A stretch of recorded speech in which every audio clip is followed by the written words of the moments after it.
Okay, so today I'm going to be defending my top 10 yaoi ships of all time.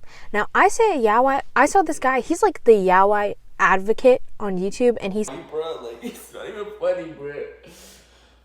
Like, he said yaoi or something, but I'm not going to claim to like know anything about it because all of these are going to be from TV shows and movies, not from like manga or comic books or, well, one of them's comic books. You get the point. Get the point? I'm sorry. And I had this on my iPad and then I had to write it down old school because I need this light because otherwise you can't see me. So, okay, number one.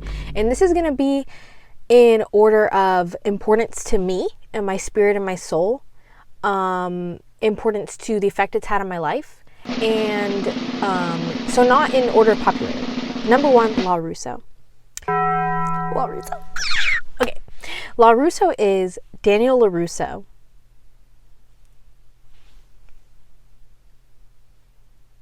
It's not the Miyagi-Do way. My dad's gonna shit in my mouth. Anyways, so LaRusso is Daniel LaRusso, and why is this light like making me like sweat? Slow down. Slow down. Okay. Daniel LaRusso. And I live with my dad. I want to help her out. Johnny Lawrence. And Johnny. Our boy Johnny. Now, this ship, the reason why, okay, so it's kind of niche, but it's also kind of not, because if you go on Pinterest, there's like a lot of fan art for it. But the reason why this ship is so special is because it has sort of like a doubleness to it. Because there's the ship of Danny and Johnny when they were kids, when they were in high school, in the Karate Kids movie. And if you watch the first Karate Kid movie with the context that Johnny just is closeted and he has a crush on Daniel and that's why he keeps bullying him and beating him up because he's actually like has internalized homophobia, then the whole movie is just completely different. So there's the ship of them as high school kids, and then there's also the ship of them as adults in Cobra Kai. Now, their interactions in Cobra Kai is definitely the basis of the ship, right? That's what you'll see first. But then you sort of take back the lens. Ooh, let's do that again. And you're like, them as kids, that's adorable. Now, the writing for this fandom is probably some of the best writing. I would say if I were to do this based on the writing, I would put Drarry first. Just because there's the most material, and the writing for Drarry is like literal novels, right? in the Harry Potter fandom in general, Manacled, that's the only one I can think of. But the writing for Drarry is the best. Because of the sheer amount of it. You know, you have to quantify the writing. You know, if there's more people writing for it, then you can have better writing. Because it's more of a diverse amount of writers. But as far as the niche ships go, LaRusso is number one. The writing I've seen for the ship is top tier. Okay? It's emotional. It will make you cry. It's very special. Now, defending the ship. Well, I feel like I shouldn't have to defend any of these. Right? And also, I just want to get down to the nitty-gritty. So anyways, let's get down to the nitty-gritty. Tell me. And say that yaoi ships should be non-canon couples, or at least couples who might get together, aka, wait, that's the wrong one, Will and Mike. They're going to get together. And anyone who says they're not, they are a bigot, okay? The ships, though, that you consider yaoi, like, I've seen people saying, like, Nick and Charlie. Nick and Charlie. So they're actually canon. So actually the entire show is about them. So how is that a ship? Okay, I get it. Like, you know, ships is just two characters you want to be together. So in theory, they shouldn't be together. Okay, so, and also some of these are doomed. And that's definitely going to get, like, if you're a doomed ship, it's definitely, you're going to be higher up on the totem pole. You know, you have to collectively add all of these ingredients together, like Chef Carmy, who's not on this list, unfortunately. But essentially, right, Danny, he can kind of come off as like sort of like repressed. Johnny, you know, I mean, they're kind of the classic gay bi ship, but they can also be bi for bi. Now, bi for bi, you're also going to get double points if you're bi for bi. Defending the ship. Well, in Cobra Kai, you know, there's a lot going on. Okay, they're like breathing down each other's necks. You know, they keep fighting. You know, we're in our 50s now. Like, what are we doing? Right? Disqualification. Tangled up, and they both hit the mat. So, no point scored. It's not the Miyagi-Do way! It's giving It's giving homo. So next, Hilson. Number 2 ship. James Evans Wilson. Is that his actual name? I don't know. James Wilson and Gregory House. Okay, James Evans Wilson and Gregory House. Now this is from House MD, the TV show, airing from 2012. Oh my gosh, that's when it ends. Airing from 2004 to 2012. Just so that you can understand the time frame. Now, one of the common themes with most of these is that, well, actually that's not true. But one of the common themes in yaoi ships in general, specifically from TV shows, is that they're TV shows that took place in the early 2000s. So the characters, even though the entire fandom wants them to be together, they're never going to be together. And whenever I think of yaoi ships and defending them, I immediately think of that girl who, it wasn't Destiel.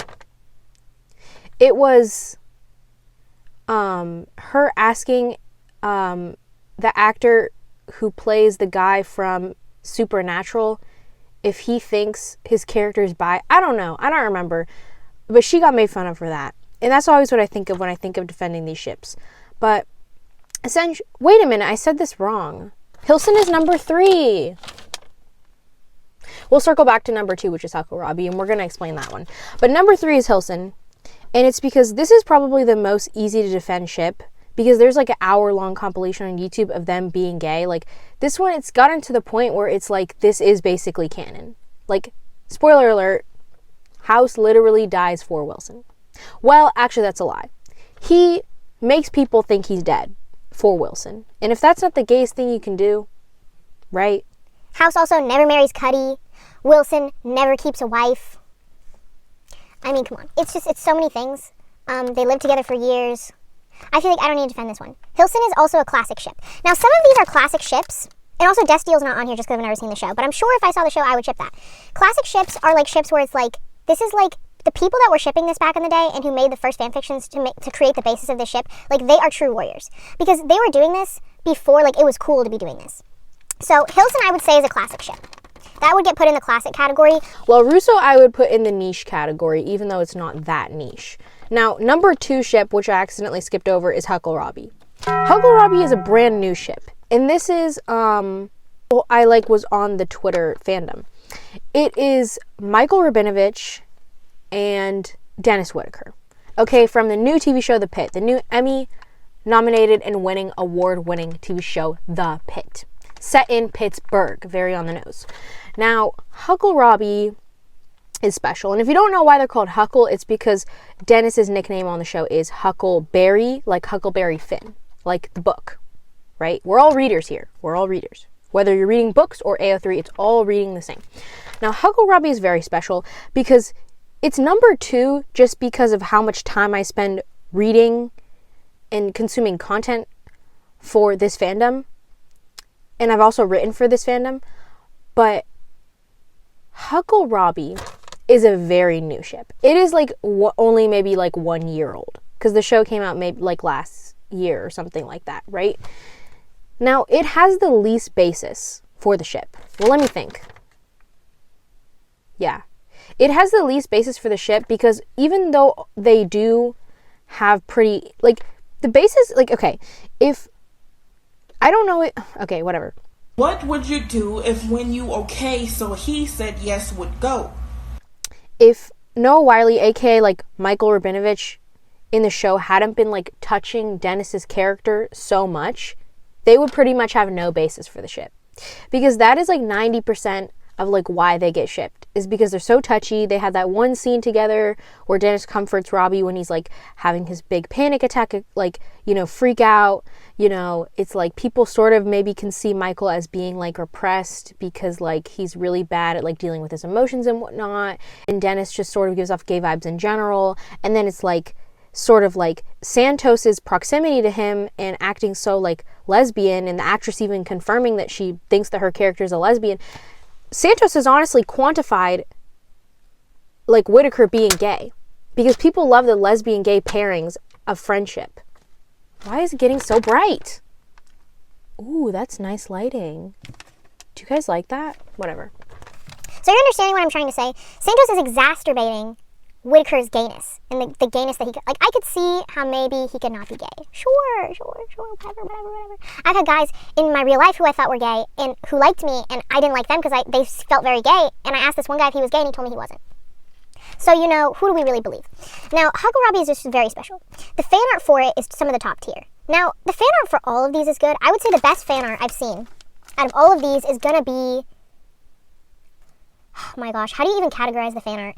I would say as far as like the quality, I would probably put Drarry at the forefront, just because there's so much of it. I would also put really, really high up on the list Superbat for the fan art. Although Superbat fan art can lean into freaky territory, but Superbat fan art is very, very stylized, very nice. Also, Hilson fan art's really sweet. LaRusso fan art is really cute. I'm telling you guys, they have great fan art. But I have to say, am I still talking about Hakorabi? Whatever. Hakorabi is great fan art, great edits. They had that one edit of that band we're supposed to hate now because, like, you know, the lead singer is a pedophile, whatever. But, you guys know the edit I'm talking about. Hakorabi, it has to be my number 2 for me just because of how important it is to me right now. But if I were to actually categorize it in context of all of these other ships, it would be really low on the list. It would be next to Art and Patrick. Because this is like, well, Art and Patrick has way more basis. Okay, I would have probably rate it lower than all of these if I were to base it based on would these characters actually get together. But I appreciate the imagination in it, in the innovation, because really what Yaoi boils down to is innovation and imagination and the creativity of all of these people and the love from all these people. And this really all stems from just wanting representation. Okay, next. Number 4 on the list. Quattro. Ooh, my nails. Do you see those? Marvy. Now, you might be wondering, what the heck is Marvy? Marvy is Mike Ross and Harvey Specter.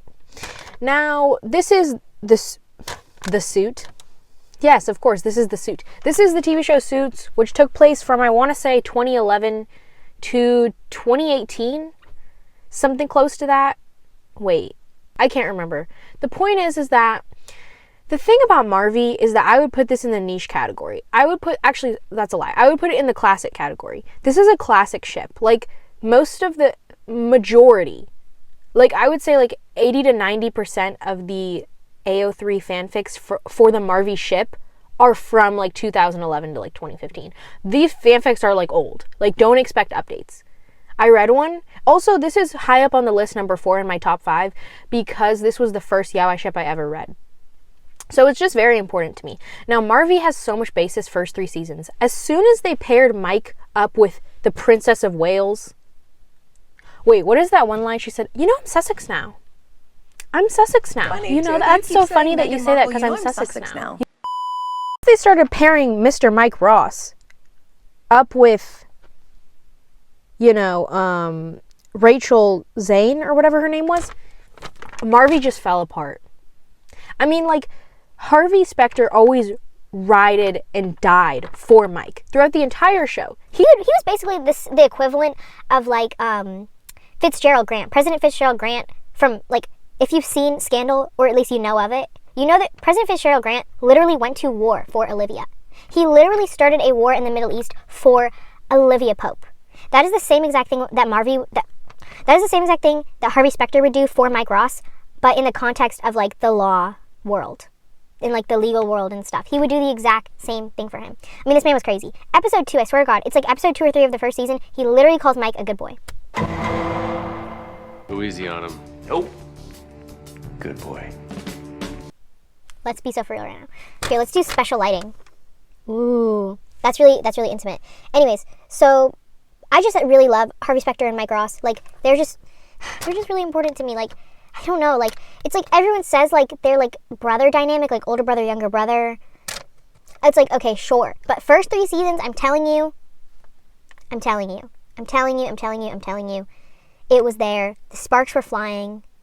Don't deny it. Don't deny it. And also, let me just say this right now. Mike and Rachel have zero chemistry. The only time their peak chemistry was when he was, you know, cracking her in the library law room. Y'all know what I mean. The one with all the files that they kept in their law firm, the file room. That was their peak chemistry, and it was just downhill from here. I don't know if the actors just weren't trying very hard, but I have more chemistry with my math textbook. I don't know what was happening there. Okay, number 5. Superbad. Superbad is another classic ship. This is like, when I'm talking about like the foundationals of yaoi ships, and by the way, when I talk about foundationals, you're gonna have to put in like those manga ships, like those classic manga ships that I don't know anything about because I don't read that. But people who do know about that, they know the classic yaoi ships. Like, if you were to take the word yaoi, like, those mangas would be in the foundations. Like, if yaoi was the White House, the foundation of it would be the mangas and Superbat. Superbat is not even just classic, it is a foundational ship for all MLM ships. This is so important to me. Also, Huggle Robbie gets extra points because it's sometimes, over 50% of the time, like 60% of the time, is also a trans ship. Because people see Dennis as trans. So that also gives it extra points. But as I was saying, number 5, Superbat.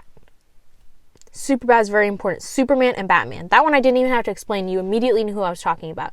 Superman and Batman from the DC Comics, the DC Universe. Now this one is expansive. Because you can do Robert Pattinson, X, oh, I forgot the actor's name. Wait a minute. Nope, forgot his name again. But anyways, the new Superman. That was with, yeah, I forgot all the names. But the new Superman and Robert Pattinson. Okay, you can ship them. You can just ship the comic people in general. You can ship different versions of Batman and Superman. You can even ship Ben Affleck and Henry Cavill. You can ship all, like, this one is expansive. Because with Huggle Robbie, you know, Ander Perry, Jerry, etc., etc., etc., there's only like one timeline for these characters. That's why LaRusso gets extra points, because you can do them in high school and then you can do them as adults. And you can do it separate and you can do it coinciding, if you know what I mean. But Superbat here has multiple parallel universes that you can ship hundreds of versions of these characters. Okay? Superbat has some of the best fan art. Okay? We even got one of the leading comic book artists, I can't remember his name, but I'll put his name in here. He even drew Superbat for some of the fans. If that is not a warrior ally, I don't know who is. That is one of the best things you can do for your fellow gays, is be an ally and draw some fan art. Superbat, I feel like I don't have to explain this one, like, but I can explain the appeal of it. So it's essentially two very masculine men in almost all comic books in general. All of the characters, there's very few comic book characters, like classically, that are like some type of middle ground. They're always hyper feminine or hyper masculine. So to put two very masculine and straight leaning characters, or I'll do straight presenting characters together, is just perfect. Also, they have, you know, canonically always had this deep best friend thing going on. They've always had either, you know, sometimes they're rivals, and they always clash when it comes to their belief systems, but they do share the common value of fighting to make the world a better place and protecting people and whatnot. So that is one thing that they share. They're also on the Justice League together in some universes, so it's like they're literally a part of the same group, you know, and then it's like, it's just so many things at once. Superbat is just like, how could you not, like, get on this bandwagon? And some people on the outside, right, like, we're inside the car. All of these yaoi shippers, we're all inside the car. And all of those people who, like, hate on Huggle Robbie and all of this stuff, they're all outside of the car, right? And standing outside of the car, there are people that are like, why would you ship Batman and Superman? Superman's literally in love with Lois Lane. What are you even talking about? Lois is not relevant. Lois is not relevant. Half of these people on this list have been with women. Why would that ever be relevant? Let's even think about what's going on right now, right? With Shane Hollander and Ilya Rozanov, okay? Shane was literally getting with Rose, bro, but he wanted Ilya, okay? Don't let women stop you from finding your husband. Don't let your girlfriend stop you from finding your boyfriend, okay? So, dude, it's so hot in here right now. What would happen if I opened the car door?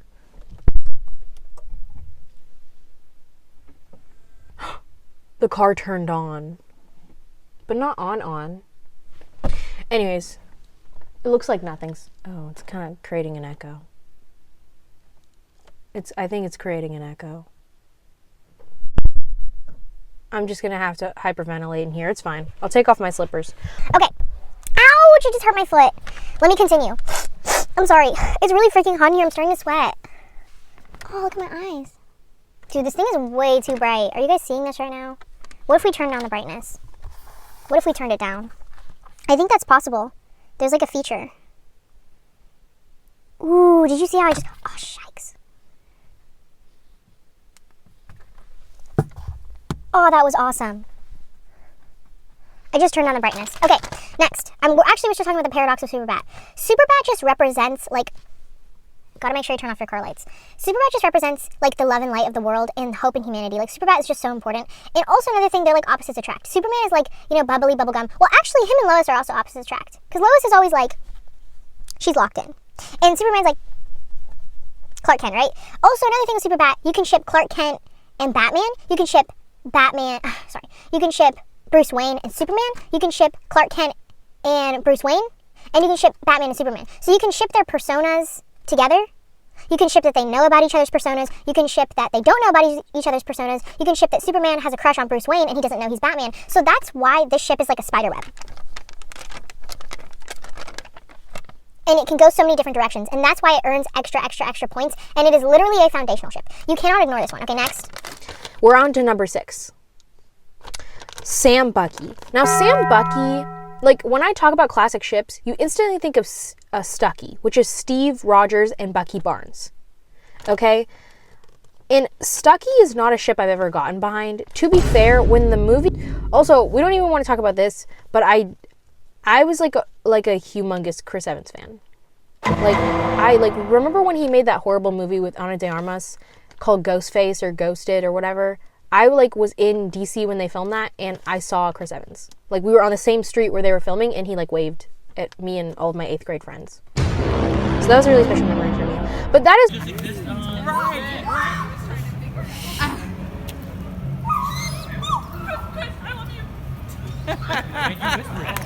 That's why I'm very passionate about this entire thing. Is, you know, Stucky is like a classic ship. Like, Stucky is like low-key like OG. Like, if you were there in the like, that's OG, right?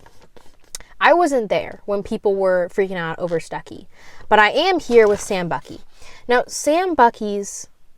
Okay, I thought I like ran out of storage. Sam Bucky's foundation is the TV show Falcon and the Winter Soldier. It's not really the films that they were in beforehand. So if Falcon and the Winter Soldier didn't exist, Sam Bucky would probably not exist. Now, although to be fair, actually people were shipping their comic book characters, now that I think about it, I think way before the TV show came out. So that's actually a lie. But in my opinion, I would not ship them just based solely off of the comic books. But maybe that's just because I don't really read comics. Now, Sam Bucky is Bucky Barnes and Sam Wilson. Sam Wilson is the Falcon, aka Anthony Mackie, aka... I don't know how to do the face he does. I don't know how to do it. I just made the Ethan Slater face. God, that is like so traumatizing. I don't know why I brought up Ethan Slater, because now that's just like ruined the whole entire mood. Like, that is just like brought down like my entire... That's like... I'm sorry. It makes me really emotional to think about Ethan Slater. Like, I have a huge phobia of him. I'm sorry, I have a huge phobia of Ethan Slater. Okay, anyways. Sam Bucky, I mean, okay. The scene where, in the Falcon and the Winter Soldier, I don't know what episode, it's like episode 3 or 4, when they're doing like couples counseling because they're like partners on this mission. Oh my gosh, like, that scene where they're putting their legs together, sounds freaky, but it's true, it's what happened. That scene is everything to me.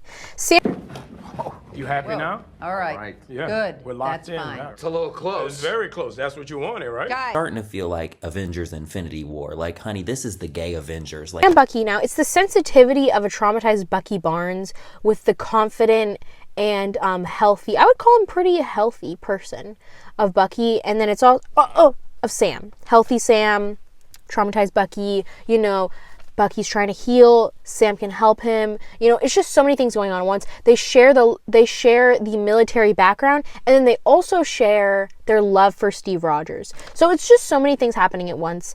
I personally, now this is surprising because I usually see and get behind every yaoi ship. Like, whenever people are like, I kind of ship them, I'm like, yes, immediately yes. But like, I never just got behind Stucky. Like, I know that like Steve yearned for Bucky, like, because he's like his best friend and he like mourned him and all this stuff, and like, you know, the yearning was definitely there, but I just never saw like the gay vibes. I never saw that. Like, I never saw that kind of like tension. I don't know, but maybe that's just because, you know, I have bad eyesight. But we'll see. Okay, next. Number 7. Siete? Seis? Uno, dos, tres, cuatro, cinco, seis. Siete? Siete. I took 3 years of Spanish, and I think I'm genuinely like worse than level 1 at this point. Sekiro. There's like some new meme called like Sekiras or Sekiro, and I never understand like where it comes from, but whatever. Numero siete. Ander Perry. This is like, I wouldn't call this a classic, neither would I call it foundational. I would call this like, this is like probably, I would say, the OG doomed yaoi ship in like, by the way, when I talk about this is not in the context of like yaoi in general and like, you know, the books and the manga and like, you know, where the term comes from, which is like Japan ? And I'm also not racist because I eat rice. I'm talking about in the context of like TV and movies. Actually, if we're going to talk about OG movie gay ship, we have to talk about Rope.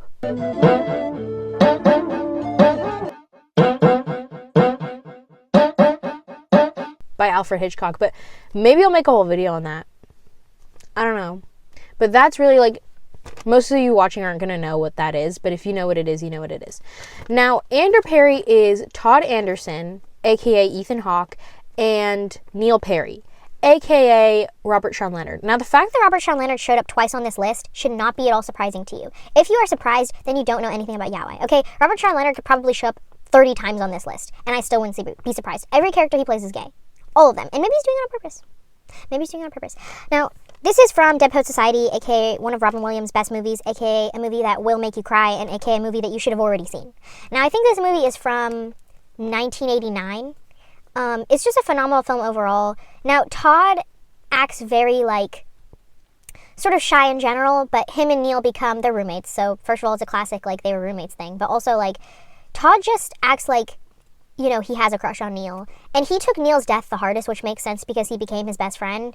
And it's pretty obvious Todd doesn't have that many friends in the first place. But also, like, I feel like this is not really a ship I can explain. All you have to do is just watch the movie and you'll completely understand what I'm talking about. Like, it is just, it's so obvious. Like, this is one of those ones up with Hilson where it's like, you can't really deny it. It's very obvious. And this is also classic. I don't remember his first name, but it's like Anthony Avila or Sevilla or something, but there's this guy on YouTube and he's like made all of those like how to understand queer subtext and like queer film and all this stuff, and like, you know, like he made a whole video on this and they're on the cover. So you can just go ahead and watch that video and you'll understand what I'm getting behind. Now I know this next one, number 8, numero ocho. This is probably the one that all of you have been waiting for because this is foundational. This is like what everyone instantly thinks of when they think of a yaoi ship in TV and film, and it's also very basic. If this is in your top 3,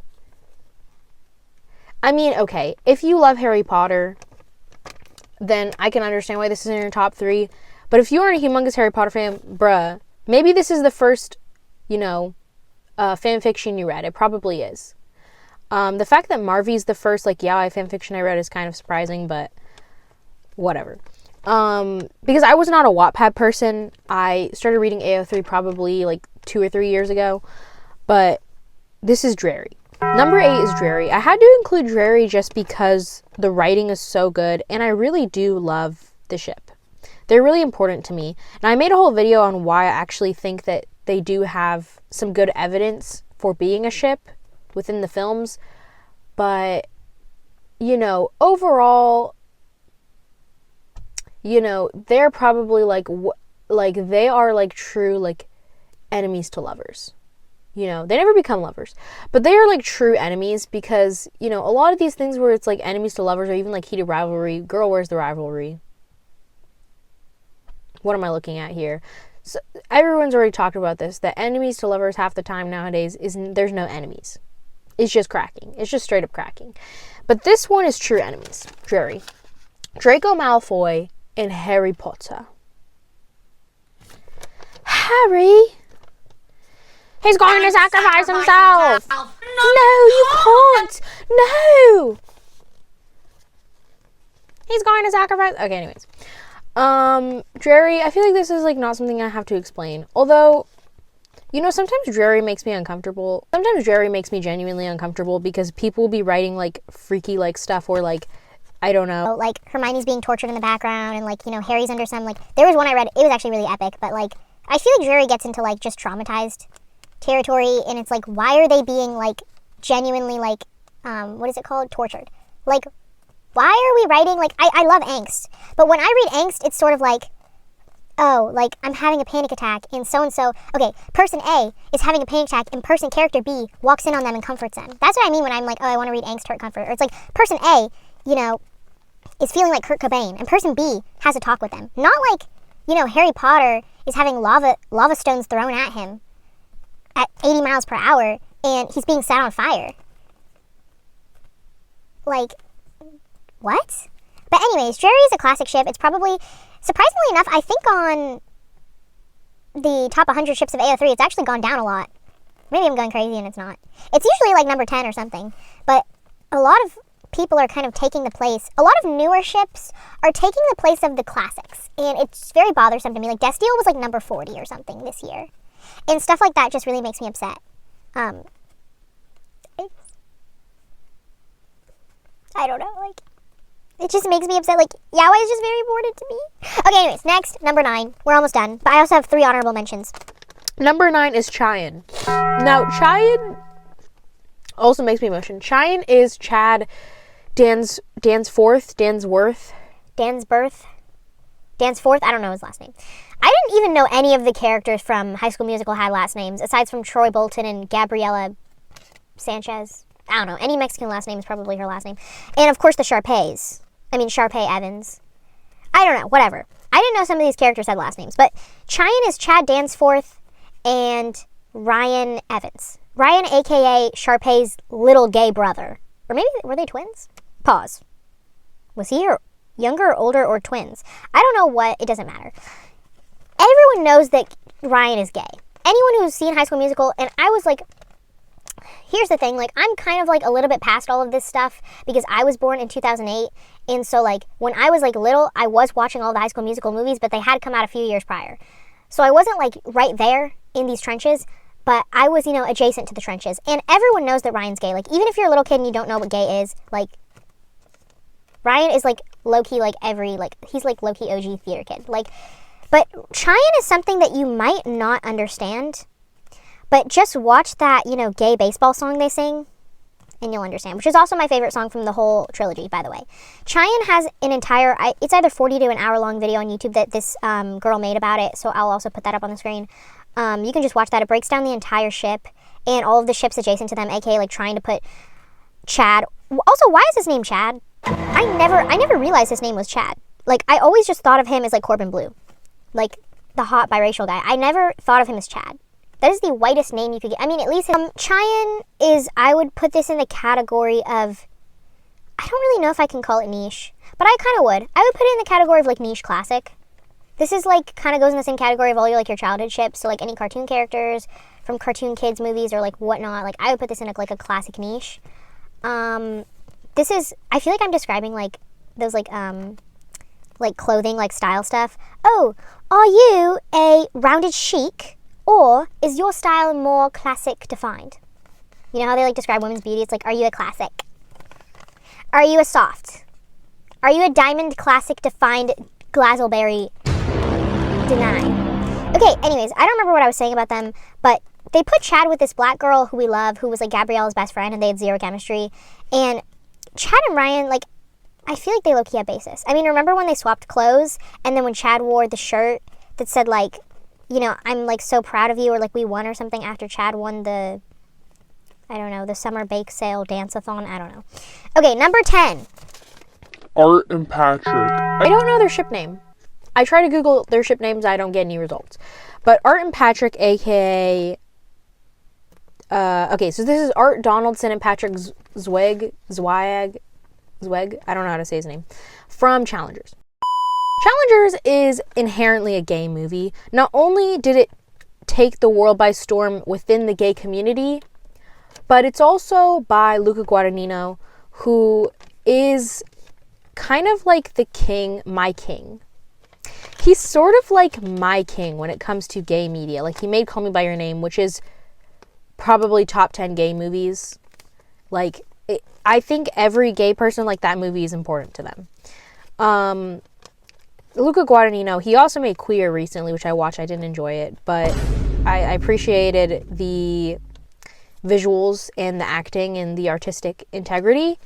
It sort of lost me at one point, but regardless of all of that, Art and Patrick, now, here's the thing. They actually kiss on screen. So, Art and Patrick probably have the most basis, I would say. Well, actually, that's a lie. Let me see. Art and Patrick, the reason why they're different from all of these other ships is they're the only ship on this entire list that actually kiss. So whether or not you can argue that the context for why they kissed is because Tashi, aka Zendaya, sort of tricked them into kissing and they got kind of caught up in the moment trying to do a threesome with her, which they never actually do. You know, whether or not you want to argue that they didn't kiss on purpose, they did kiss. And wait a minute. I swear to God, in the movie, I remember Patrick telling Zendaya's character that he helped Art jack off. I swear to God.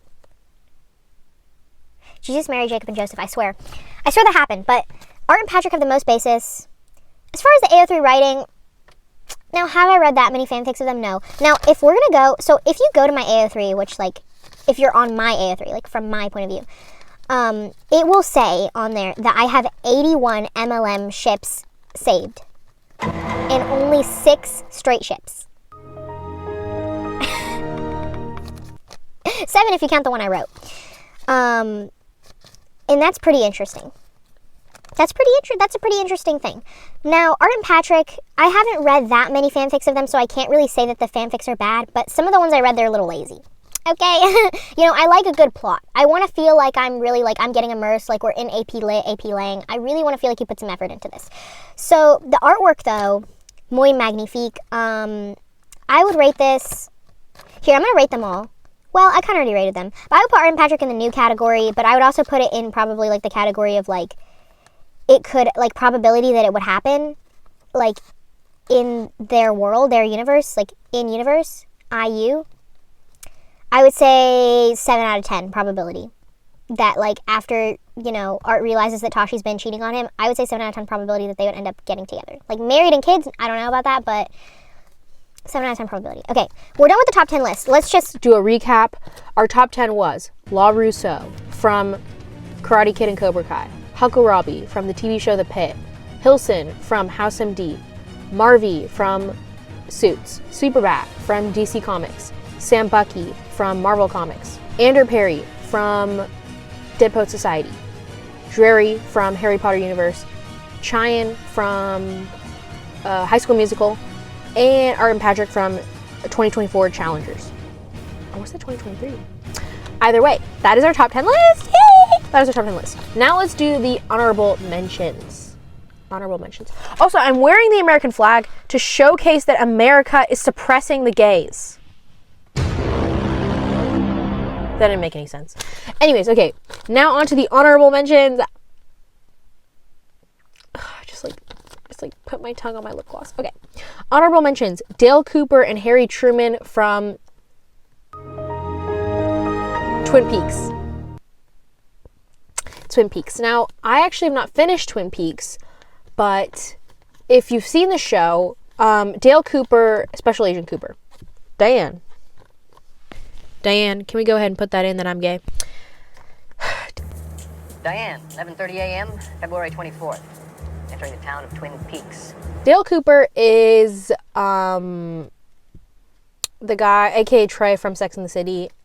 I'm actually blanking on the actor's name, but he's like really like kind of like active on TikTok and Instagram and whatnot, like with his reels and stuff.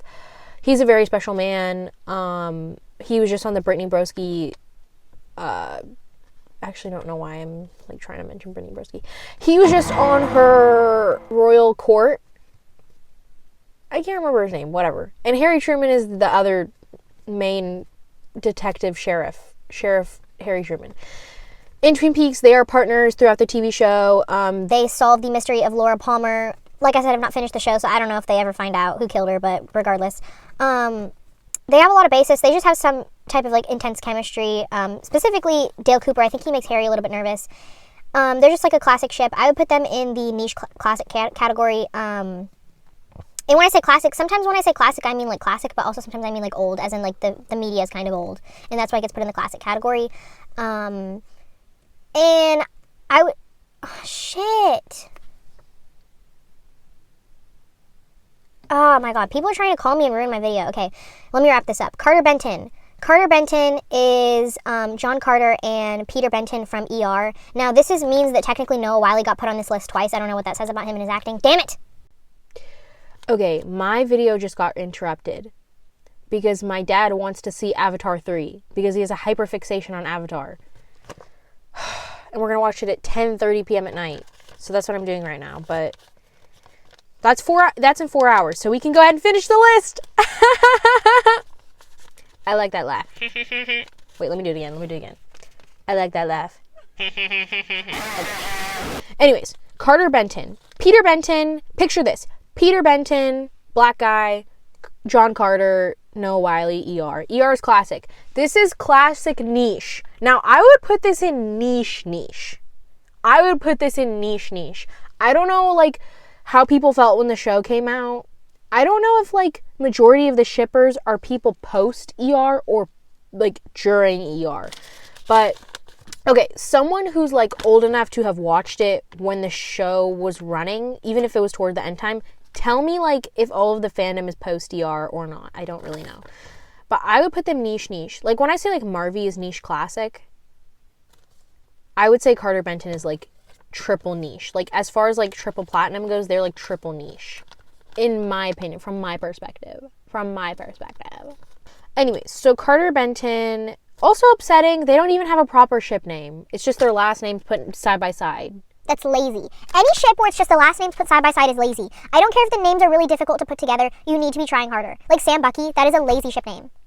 Let me try to come up with one right now. Here, I have a pen. Let me come up with it right now, okay? Now we've got Sam Wilson, so he just has 2 names. Then we've got James. You have to start using their actual names, by the way. When this isn't like a master class in creating ship names, you need to start using all of the names that are in their name. And don't just pair last name, first name, vice versa. You can pair first name, last name, and last name, first name, because that will create more options for you. Okay, so James Bucky Barnes. I'm writing this down. Okay, so essentially, right, you can do Sucky, which is a really bad ship name, but that's your first option. You can do Sucky. Okay, that sounds way too gay. You can also do Sarns. I actually kind of like Sarns. That's kind of nice. We'll put a star next to that. You can also do Warns, which is nice. Warns. You can also do Wucky, which kind of sounds like Teletubbies. I don't like that one. You can also do Wames.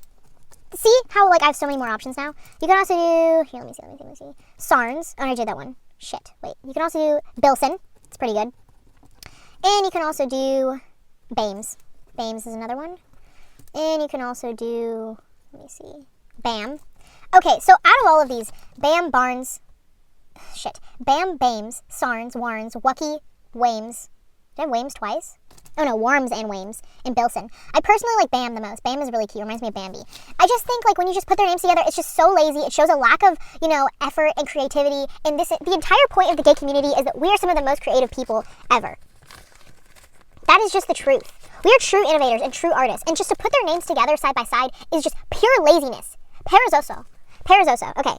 So Carter Benton is my other honorable mention. I mean, ER. I'm only on season 2. There's 15 seasons.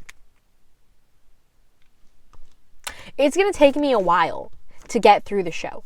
But I'll sort of defend them. So the black guy, a.k.a. Benton, he is very repressed. He is like... He can't even get it together with the woman he likes, which, by the way, they're really cute together. Actually, the black woman, I appreciate that she's black and not white.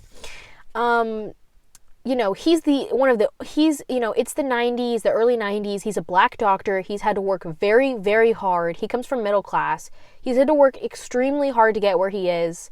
He wants people to respect him. He wants people to see him the same way they see other white doctors. And there comes along little John Carter, rich boy. I was going to call him Nepo Baby.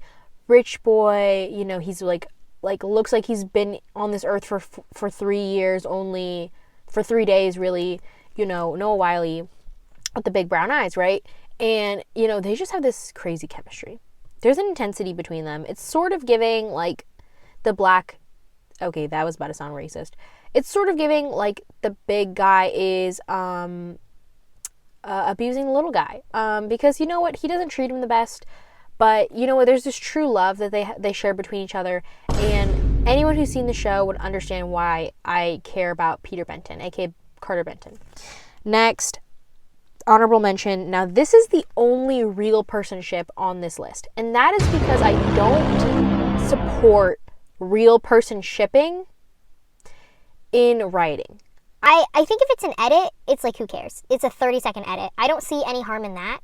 And yeah, I think if it's an edit of, like, because those are actual clips of the people. So I think that that's fine. But I think if you're doing fan art of real people, I think if you're writing about real people, and this is like, I don't even really think this is a controversial take. I think a lot of people don't like real person shipping. But I always thought the real person shipping was banned on AO3. But to be fair, I've only been using the website for 2 years or so. So I really am not an AO3 warrior. In fact, I don't even know what all the buttons mean half the time. But there's actually an entire category of it. Specifically, the most popular RPF ships are RPS, real person fan fiction. RPF ships are the hockey players, which, I mean, I don't even know why you're doing that. But I'm not gonna obviously like call people who do RPF like horrible people. I just personally don't think that it's okay. Just because, you know, these are real people. So, but Afflection, aka Ben Affleck and Matt Damon. Now this is like low key, like this is like an entire category on its own. This is like probably like, this is not really about like actually shipping these guys. It's not like I actively ship them. It's more about what it represents.